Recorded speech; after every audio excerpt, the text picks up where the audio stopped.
হচ্ছে রামিসার মৃত্যু নিয়ে জামাত ইসলাম ব্যবসা করছে। কেমন ব্যবসা? মানবতার ব্যবসা। যেখানে রামিসার বাবা কাঁদতে কাঁদতে ভদ্রলোকের চোখের পানি শুকিয়ে গেছে, তিনি বিচার চান না, সেখানে সেই পাথর হৃদয় বাবাকে জামাতের আমির গিয়ে টাকা পয়সা দিচ্ছে, চেক বই, ব্যাংকের চেক বই দিচ্ছে। আরে আপনার এই টাকা দিয়ে কি রামিসা কখনো ফেরত আসবে?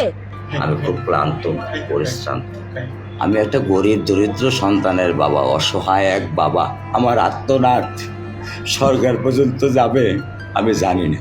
এই যে চুলকানি আপার চুলকানি শুরু হয়ে গেছে। মানে জামাত বা ওই যে ইসলামিক যে সংগঠন আছে না, যেইটাই করবে আপার কাছে ওটাই সমস্যা। জামাতের আমির কি করেছে? টাকা দিয়েছে। তুমি কি করেছো? হ্যাঁ, জামাতের আমির কেন টাকা দিয়েছে এটা কি তুমি বোঝো? তুমি কি দুধ খাওয়া বাচ্চা যে কিছুই বোঝো না? ওই বেচারা এখন তার বিভিন্ন জায়গায় যাওয়া লাগতেছে। ওই বেচারা কোনো রকম কোনো কাজ কাম করতে পারতেছে না, এবং সে বলছেও আমি দরিদ্র মানুষ। তার এই যে কেস কার্ডটা যদিও সরকার চালিয়ে দিবে, তারপরেও একটু ভাড়া দিয়ে হলেও তো কোর্টে যেতে হবে। তো এই বিবেকটুকু তোমার হয় না। যেমনেই যাক, ওই তোমার জামাত আর ইসলাম মানে ইসলামিক কোনো কার্যকলাপ দেখলেই তোমার চুলকানি বাড়ে, তাই না?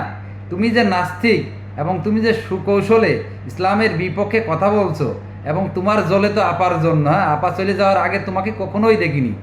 আপা চলে যাওয়ার পরে তোমরা যে এজেন্ট হয়ে কাজ করতেছো এদেশে, ইসরায়েল এবং ইন্ডিয়ার এজেন্ট হয়ে কাজ করতেছো, এইটা মানুষ বুঝে। খুব অল্প সময়ের মধ্যেই তোমাদের এই কার্যকলাপের বিচার হবে, জনগণ এটা করবে।